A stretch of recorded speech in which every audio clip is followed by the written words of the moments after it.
अस्सलामु अलैकुम वरहमतुल्लाहि वबरकातहू। आप सल्लल्लाहु अलैहि वसल्लम पर लाखों सलाम। अल्लाह के प्यारे नबी आप सल्लल्लाहु अलैहि वसल्लम हर एक इंसान से अच्छा से बर्ताव करत रहनी, हत्ता कि मुअम्मर ख्वातीन सल्लल्लाहु अलैहि वसल्लम से लंबी लंबी बेसरोपा बात भी करत रहली, मगर रसूल खुदा सल्लल्लाहु अलैहि वसल्लम के कोनो उत्काहट महसूस ना होत रहे।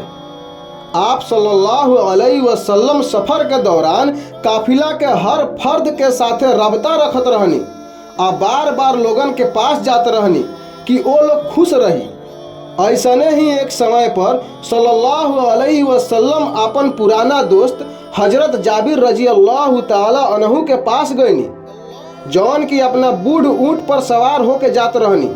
अल्लाह के प्यारे नबी आप सल्लल्लाहु अलैहि वसल्लम खुद पर एह तरह संजीदगी जारी कर लेनी कि केहू भी देखे वाला समझ सकत रहे कि नबी करीम सल्लल्लाहु अलैहि वसल्लम मजाक फरमा रहल बनी।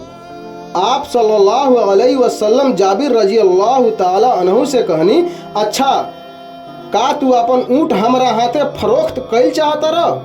जाबिर रजी अल्लाह ताला अन्हु जवाब देनी, हाँ, मगर एगो शर्त बा कि हम मदीना वापस जाके ऊँट रउआ सुपुर्द करें। सुभान अल्लाह, का शान बा हमनी के आका सल्लल्लाहु अलैहि वसल्लम के। या रसूलुल्लाह सल्लल्लाहु अलैहि वसल्लम, आप हम सब पे नजरे करम फरमाइए।